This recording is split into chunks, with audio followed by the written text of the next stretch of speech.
Chapter 28. The chief culprit in the destruction of all the very saintly labors of Ashiata Shiemash. You remember that I have already told you that the basis of the initiative for the arising there of the factors which became the causes of the final destruction of the still surviving remains of the beneficent results of the conscious labors of the very saintly Ashiata Shiemash for the subsequent generations of your favorites, did not issue from the learned beings who were then assembled from almost the whole of the surface of the earth in the city of Babylon, but that these latter, as it had long before become proper to most of the terrestrial learned beings of new formation, were only like contagious bacilli, the unconscious disseminators of every kind of then existing evil for their own and for subsequent generations. The basis for all the further great and small maleficent activities and unconscious maleficent manifestations of the learned beings of that time concerning the destruction of even the last remnants of the results, beneficent for the three-brained beings there, obtained from the very saintly conscious labors of the essence-loving Ashiata Shiemash, were, as my later detailed researches concerning these further very saintly activities made clear to me, the invention of a learned being, well known there in his time, also belonging to the number of learned beings of new formation, and named Lentrohamsanin. As a result of his inner what is called double gravity-centered existence, the highest being part of the presence of this terrestrial three-brained being was quoted and perfected up to the required gradation of objective reason, and later this highest being part became, as I have once already told you, one of those 313 highest being bodies who are called eternal Hasnamuss individuals, and who have the place of their further existence in the universe on a small planet existing under the name of eternal retribution. Now, strictly speaking, about this terrestrial three-brained being Lentrohamsanin, I would have to fulfill my promise and to explain to you in detail about the expression Hasnamuss, but I prefer to do so a little later in the proper place of the sequence in this tale. The mentioned maleficent invention, or as they themselves, that is, the contemporary terrestrial learned beings, name such an invention of a learned being there of new formation, a composition, or even a creation, was actualized, as I have already told you, 2 or more centuries before the time when, during my 5th sojourn there, I first reached the city of Babylon, where partly by coercion and partly voluntarily, learned beings had been assembled from the surface of almost the whole of the planet. The maleficent composition of that learned being of former centuries reached the learned beings of the said Babylonian epoch by means of what is called a Kahireitleer,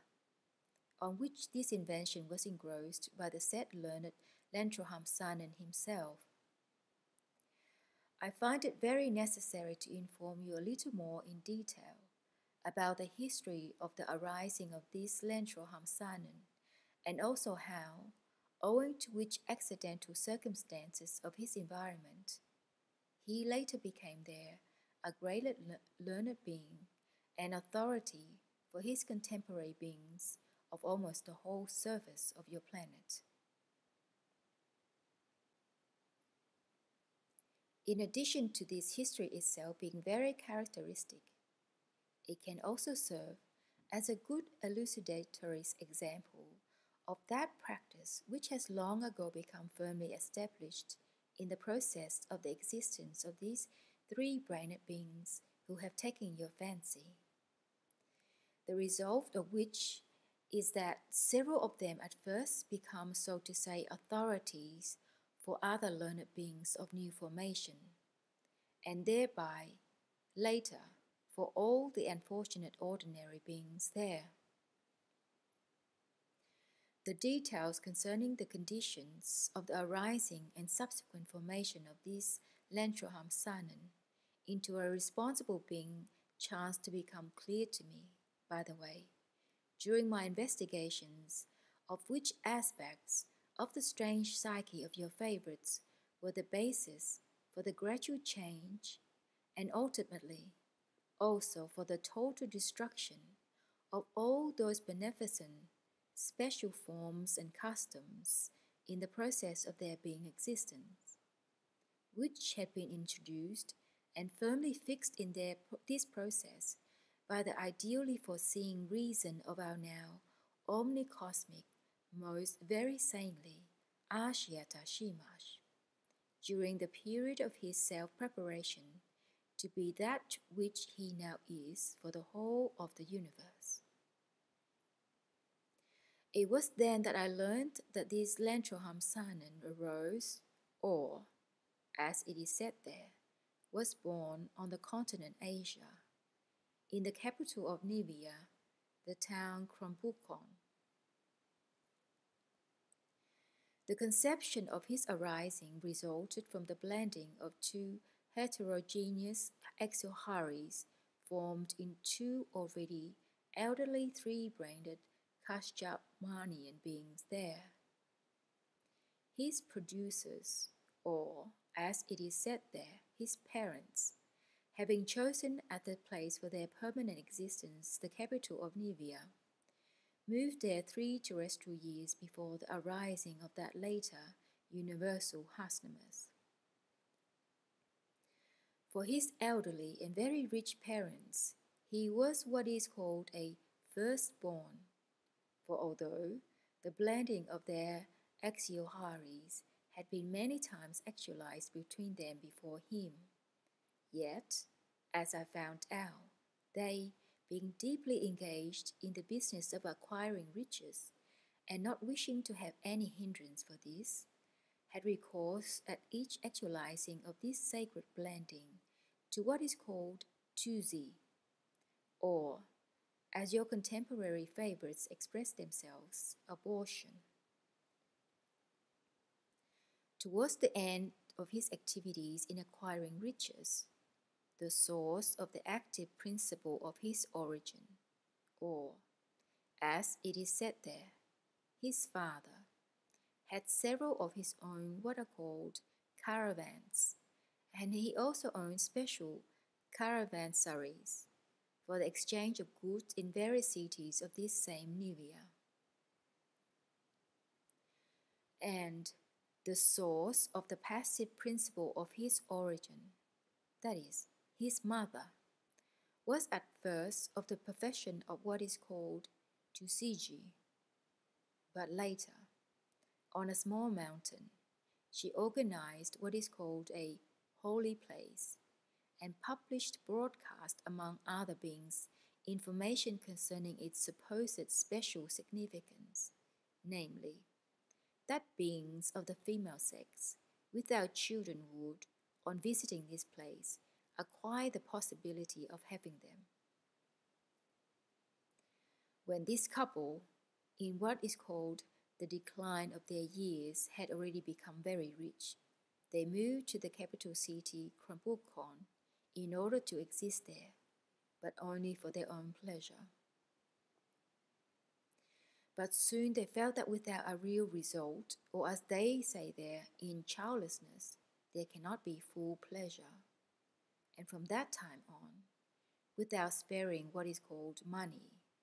they took every kind of measure to obtain such a result. With this end in view, they visited various holy places existing there for that purpose, of course with the exception of their own holy mountain. and resorted to every kind of what are called medical means, which purported to assist the blending of heterogeneous Exioeharies. And when eventually, by chance, such a blending was actualized, then there indeed arose, after a certain time, just that long-awaited result of theirs, later called Lentrohamsanin.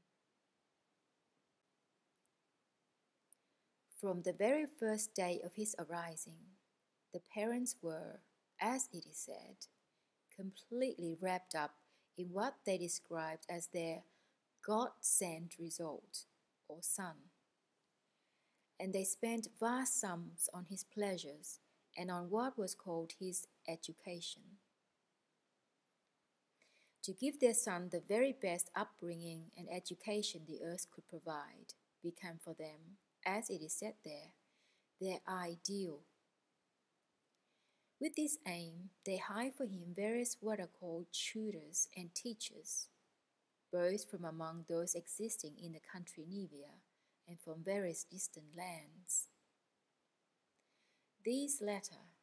that is, these foreign tutors and teachers,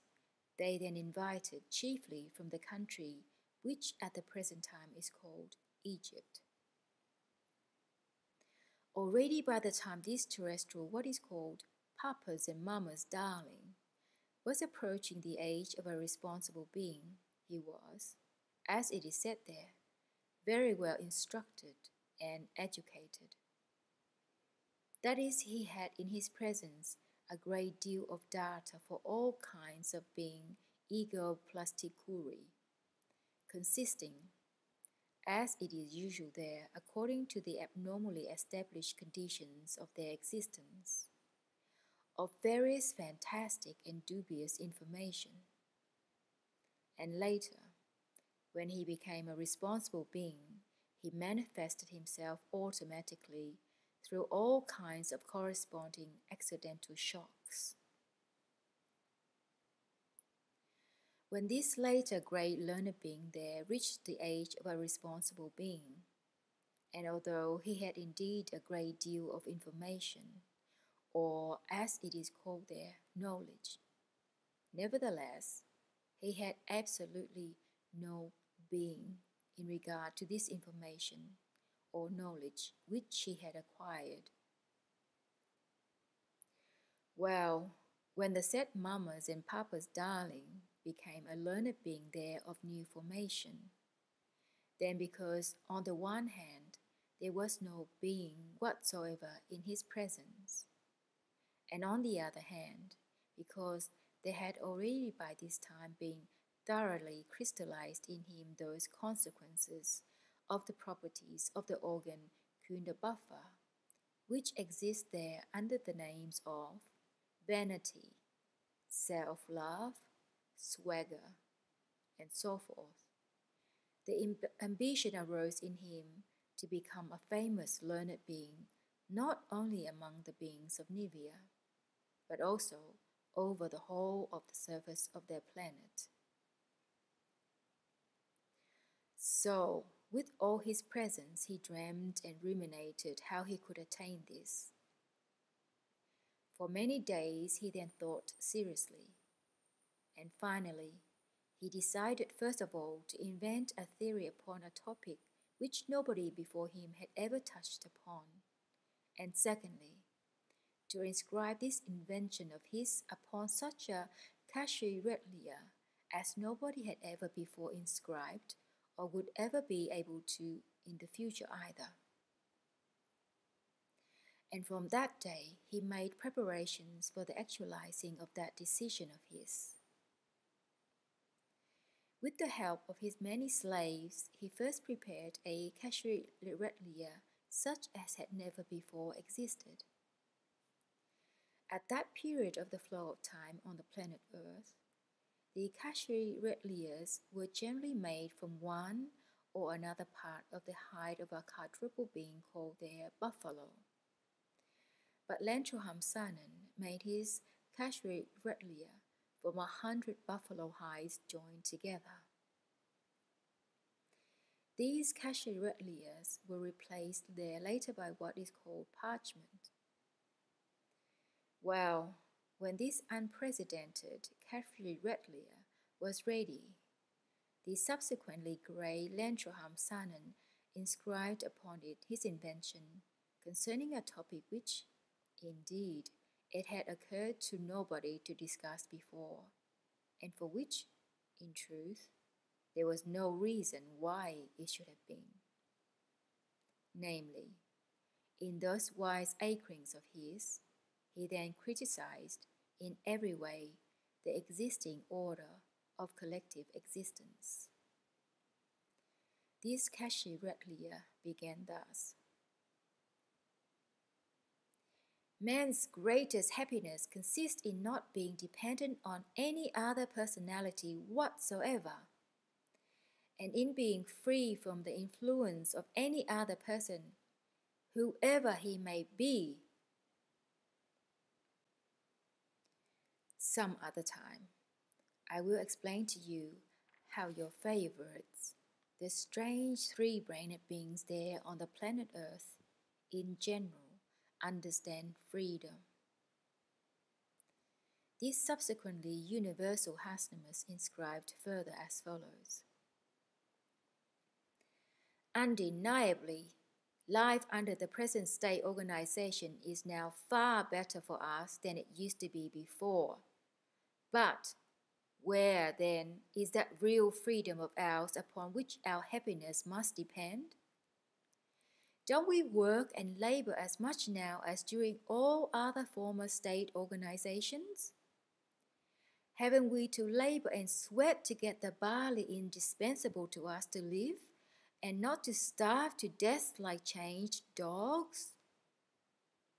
Our chiefs, guides, and counselors are always telling us about some other sort of world, supposedly so much better than here among us on the earth,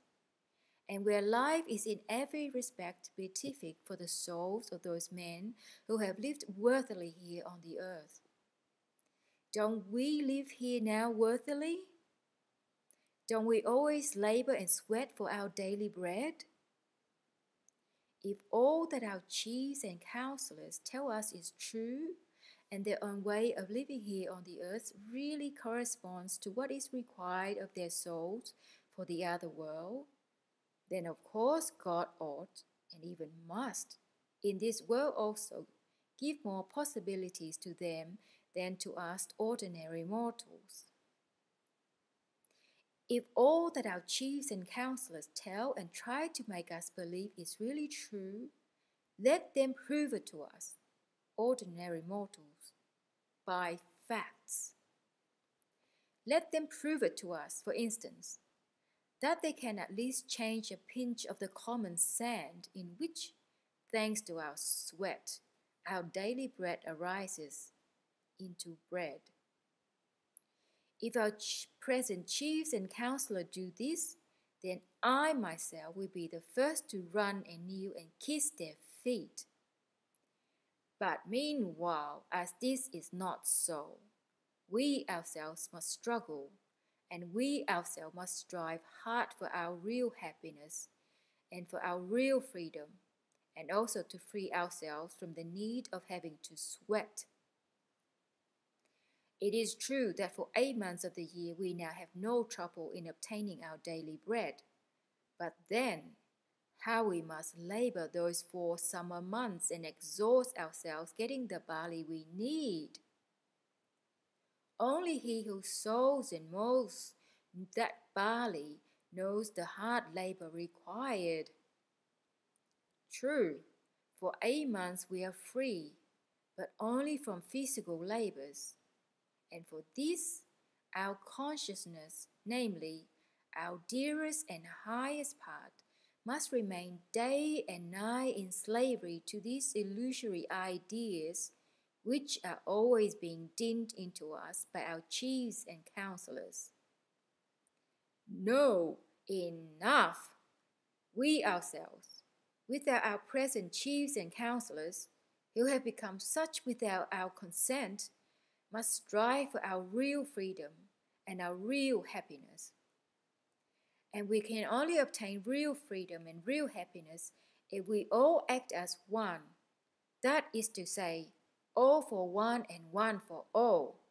But for this, we must first destroy all that is old. And we must do so to make room for the new life we shall ourselves create, that will give us real freedom and real happiness. Down with dependence on others. We ourselves will be masters of our own circumstances, and no longer they who rule our lives, and do so without our knowledge and without our consent. Our lives must be governed and guided by those whom we ourselves shall elect from our midst. That is, by men only from amongst those who themselves struggle for our daily barley. And we must elect these governors and counselors on the basis of equal rights, without distinction of sex or age, by universal, direct, equal, and open ballot. Thus ended the said famous Kahireitleer. When this subsequent universal Hasnamuss, Lentrohamsanin, had finished inscribing this Kahireitleer, indeed unprecedented there, he arranged an enormous and costly banquet to which he invited all the learned beings from all Nievia, taking upon himself all their travelling expenses. And at the end of this banquet, he showed them his Kahireitleer. When the learned beings then gathered at that free feast from almost the whole of Nievia, saw that indeed unprecedented Kahireitleer, they were at first so astounded that they become, as it is said there, as if petrified, and only after a considerable time did they gradually begin looking at each other with dumbfounded glances, and exchanging opinions in whispers. Chiefly they asked one another how was it possible that not a single learned being, nor a single ordinary being had known or guessed that there in their own country such a learned being with such knowledge existed. Suddenly one of them, namely, the oldest among them who enjoyed the greatest reputation, jumped up on the table like a boy, and in a loud voice, and with the intonation which had already long before become proper to the learned beings there of new formation, and which has also reached to contemporary learned beings, uttered the following: Listen, and all of you be aware that we, the representatives of terrestrial beings assembled here, who have, thanks to our great learning, already attained independent individuality, have the happiness to be the first to behold with our own eyes the creation of a Messiah of divine consciousness sent from above to reveal world truths to us. Thereupon began that usual maleficent, what is called mutual inflation, which had already long been practiced among the learned beings of new formation, and chiefly on account of which no true knowledge which has chanced to reach them ever evolves there as it does everywhere else in the universe, even merely from the passage of time itself. But, on the contrary, even the knowledge once already attained there is destroyed, and its possessors always become shallower and shallower. And the rest of the learned beings then began shouting and pushing each other in order to get near Lentrohamsanin, and addressing him as their long-awaited Messiah. They conveyed to him by their admiring glances what are called their high titillation. The most interesting thing about it all is that the reason why all the other learned beings were so greatly amazed and so freely gave vent to what were called their learned snivelings, lay in a certain extremely strange conviction which had been formed in the psyche of your favourites, thanks as always to the same abnormally established conditions of ordinary existence, that if anybody becomes a follower of an already well-known and important being, he thereby seems to be to all other beings almost as well-known and important himself. So it was on the strength of his being very rich, and what is more important, already very famous, that all the other learned beings of that time, of the country Nievia, immediately manifested themselves approvingly towards this Lentrohamsanin. Well then, my dear boy, when after the said banquet, the learned beings of Nievia returned home, they immediately began firstly to speak among their neighbours, and later more and more widely, here, there, and everywhere, about that unprecedented Kahireitleer itself, and, secondly, already foaming at the mouth, to persuade and convince everybody of the truth of those revelations which that great Lentrohamsanin had inscribed on this Kahireitleer. The result of it all was that the ordinary beings of the town Kronbookhon, as well as of other parts of the country Nievia, talked among themselves of nothing but these revelations. And gradually, as it also usually happens there, almost everywhere beings became divided into two mutually opposing parties, one of which favoured the invention of the subsequent universal Hasnamuss, and the other, the already existing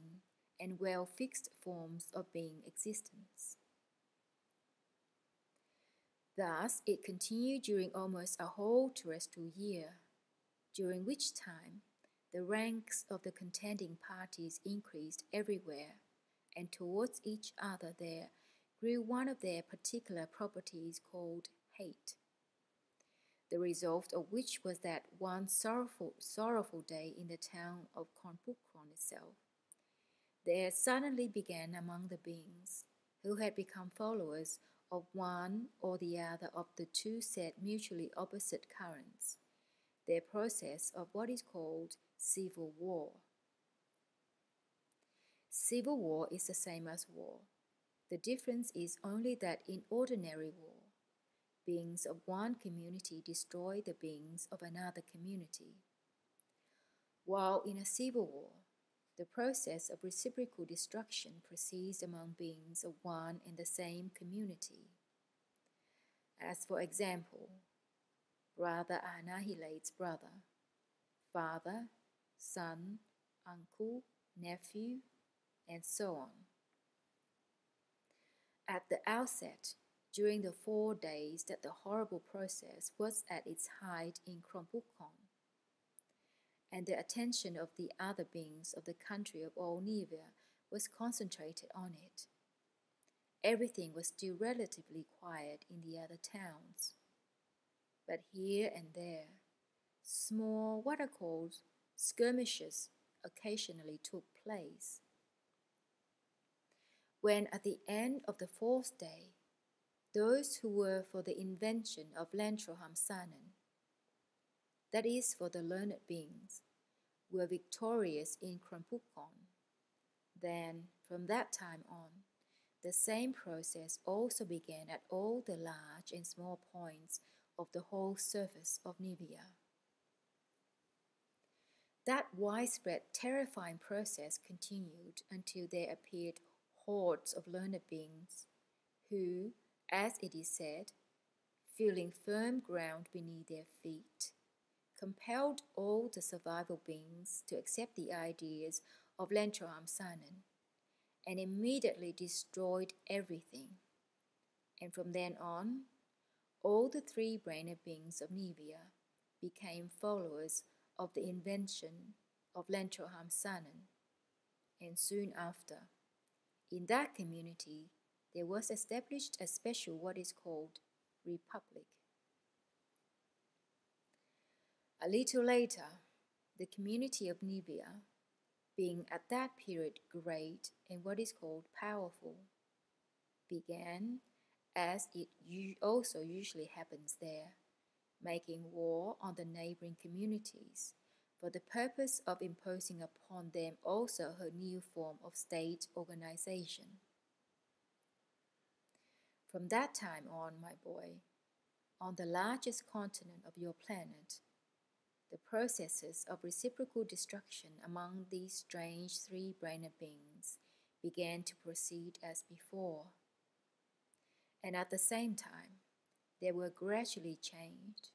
and finally destroyed those various beneficent forms of their ordinary existence, which had already been fixed thanks to the ideally foreseen reason of our now most very saintly Ashiata Shiemash. Thereupon there again began to be formed on the surface of your planet, only to be destroyed anew and to give place to others,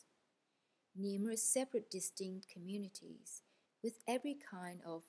form of inner state organization. Although the direct effect of that maleficent invention of the now universal Hasnamuss Lentrohamsanin was that among your favorites the practice was revived of existing in separate distinct communities, and they again resumed their periodic reciprocal destruction. Yet within many of these newly arisen independent communities on the continent Asia, beings still continue to conform in their ordinary existence to many of the unprecedentedly wisely foreseen usages of the very saintly Ashiata Shiemash for their ordinary being existence, which usages had already been inseparably fused into their automatically flowing process of daily existence. And those to blame for the final destruction of these said usages and customs that still remained in certain communities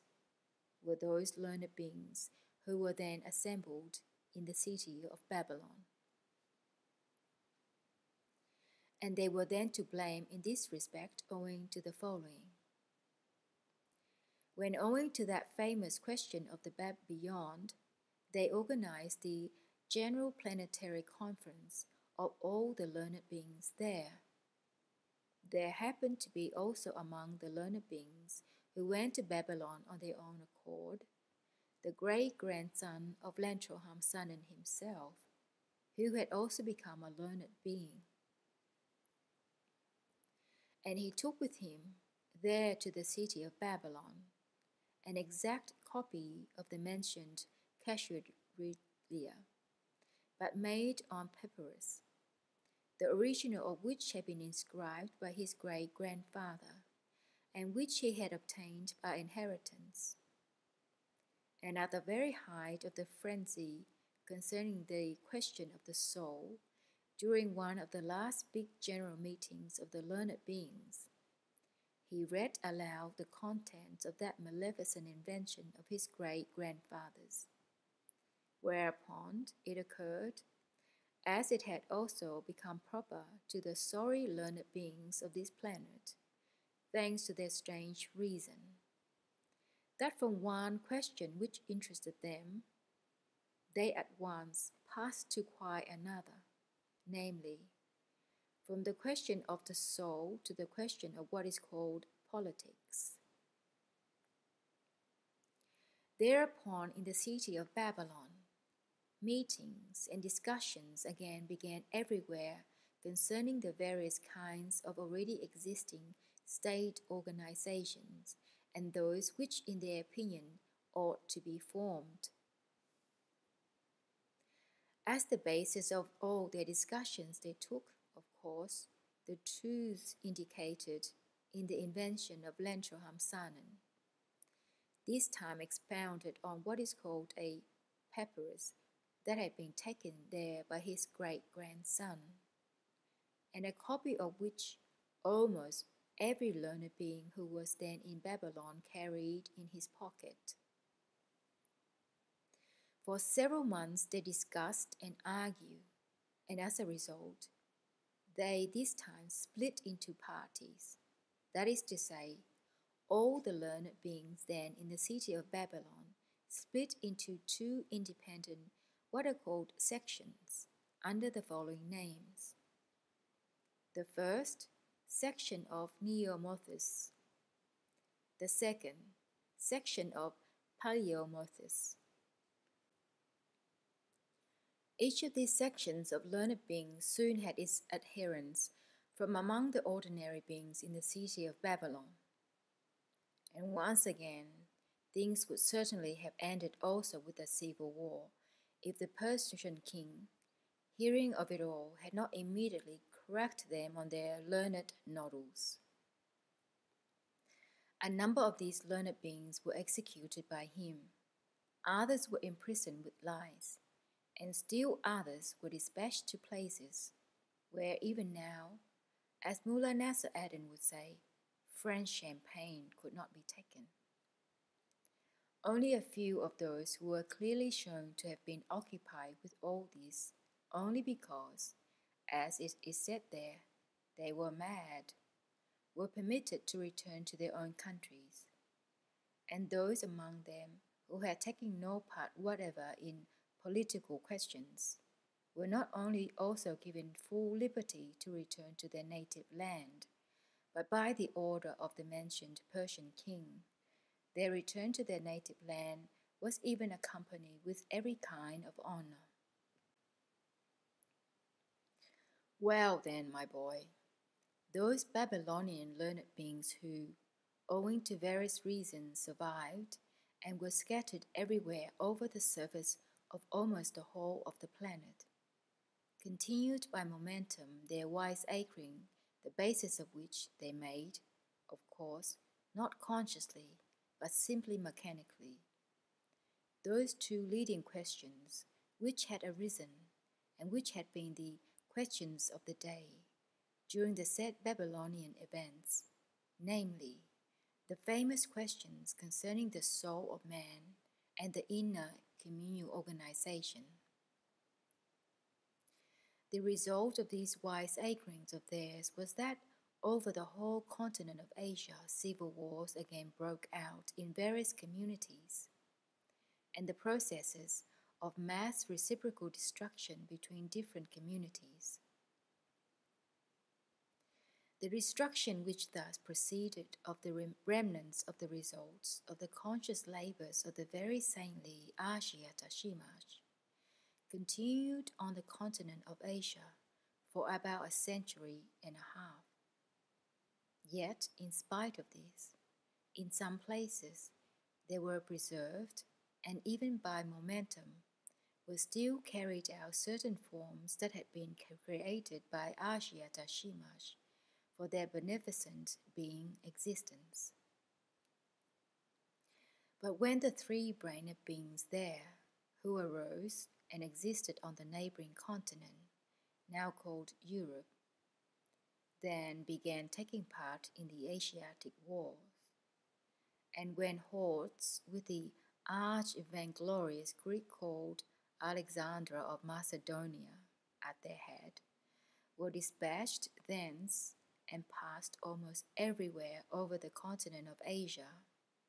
they made, as it is said, a clean sweep from the surface of that ill-fated planet of everything that had been established and has still been preserved and carried out, so clean a sweep that it left not even the trace of the memory that there could once have existed on the surface of their planet such a bliss, specially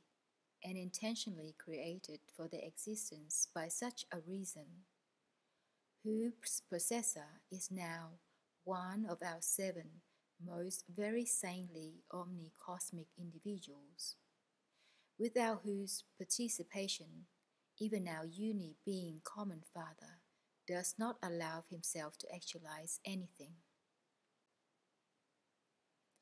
And now, my boy, after my tale about this Lentrohamsanin, thanks to which you obtain to a certain degree a conspective account of the consequences for subsequent generations ensuing from the activities of such a typical representative of eternal Hasnamuss individuals from among the three-brained beings of the planet Earth, it will now be quite opportune to explain to you, as I promised, a little more in detail about the significance of the word Hasnamuss.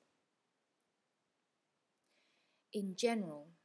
those independent individuals are called and defined by the word Hasnamuss in whom, among what are called individual impulses,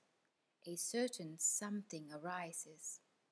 which participates in what is called the completed formation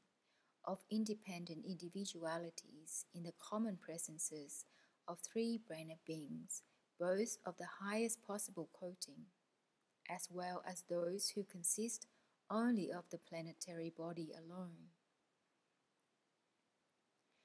This something in these separate cosmic individuals arises and blends in the process of the transformation of substances in them, with the crystallizations resulting from the action of the entire spectrum of certain what are called Naloo-osnian-impulses. This Naloo-osnian spectrum of impulses consists, on the basis of that chief cosmic law, the sacred Heptaparaparshinokh, according to the source of its essence in respect of the perception of engenderings and the resulting manifestations of 7 heterogeneous aspects. If these separate aspects of the entire spectrum of Naloo-osnian-impulses are described according to the notions of your favorites and expressed in their language, they might then be defined as follows. 1. Every kind of depravity, conscious as well as unconscious. 2. The feeling of self-satisfaction from leading others astray. 3. The irresistible inclination to destroy the existence of other breathing creatures. 4. The urge to become free from the necessity of actualizing the being efforts demanded by nature. 5. The attempt by every kind of artificiality to conceal from others what in their opinion are one's physical defects. 6. The calm self-contentment in the use of what is not personally deserved.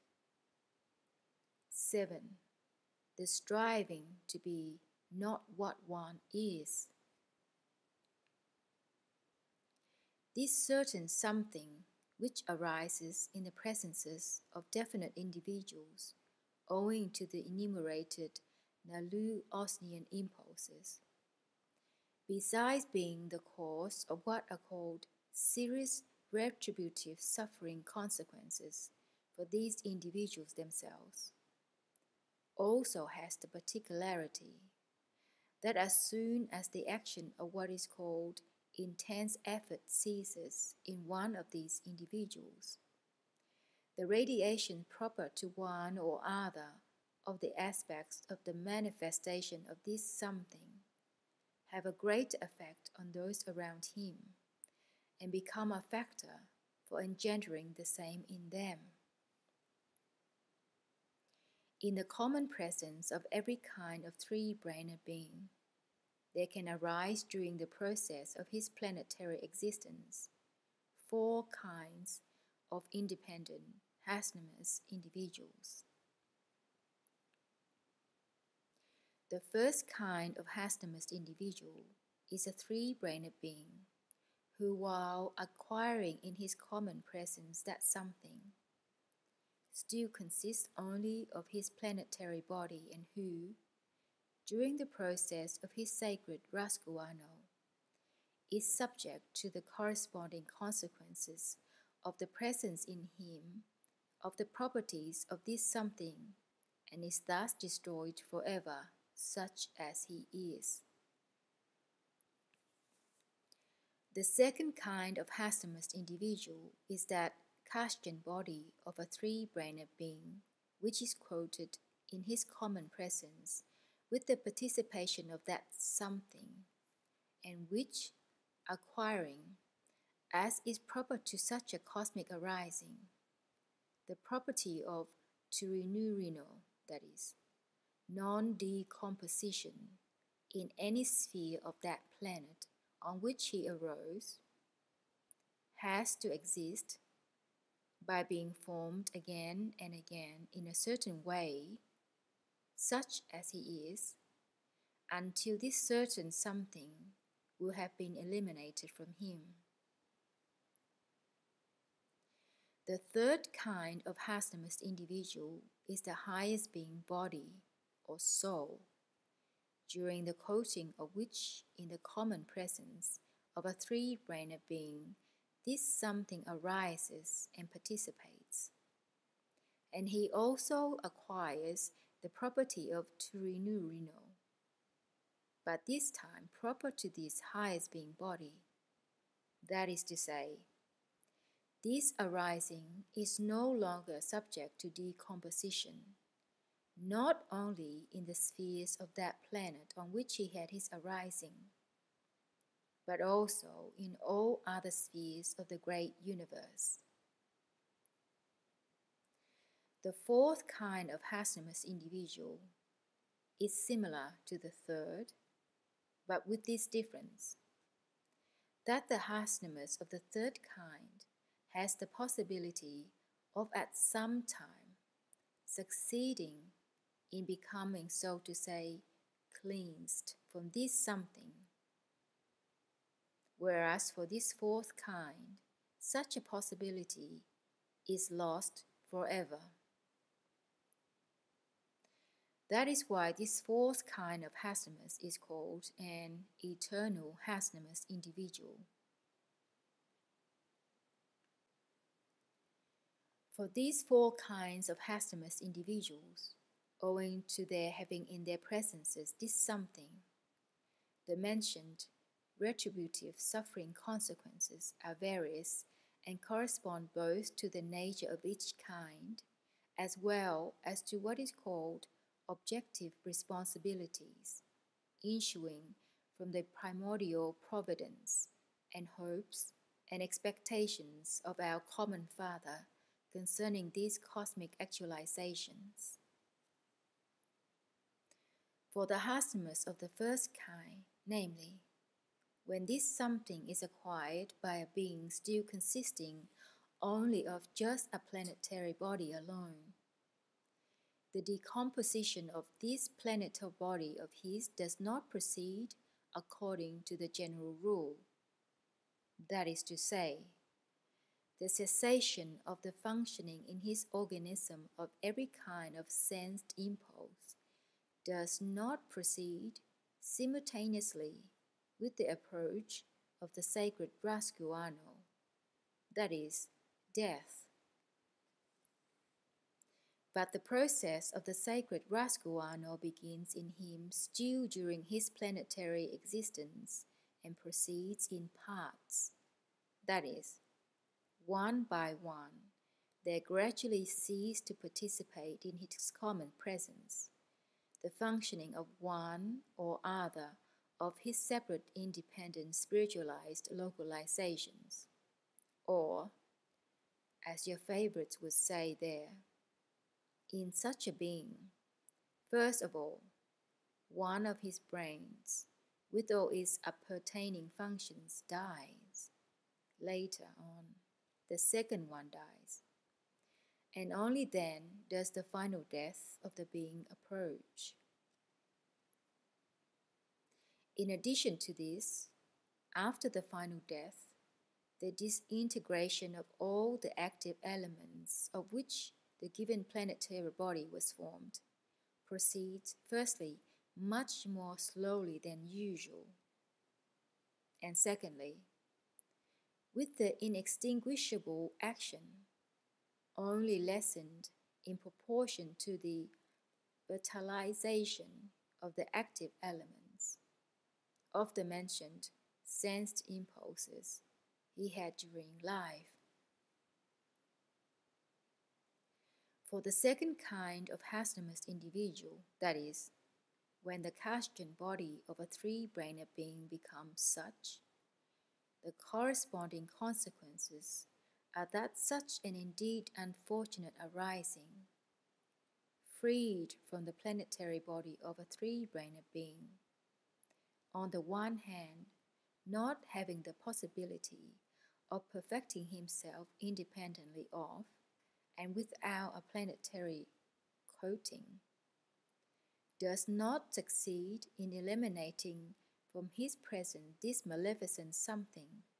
even not always acquired by his own fault, which something is always and with everything in the universe an obstacle for the correct flowing of the common cosmic Trogoautoegocratic process. On the other hand, owing to the property in him of Toorinoorino, that is, not being subject to decomposition in any sphere of that solar system in which he is formed,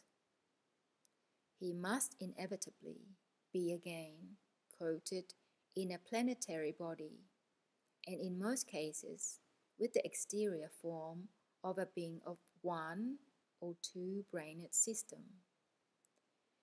And in view of the brevity in general of the duration of beings of these planetary forms, and also not having time to adapt himself to a single exterior form, he must constantly begin all over again in the form of another being of the planet, with the full uncertainty as to the result of this coating. And as regards the third kind of Hasnamuss individual, namely, when the highest being body of a three-brained being becomes such, and when this certain something participates in his coating in such a quality that he never loses the possibility of freeing himself from it,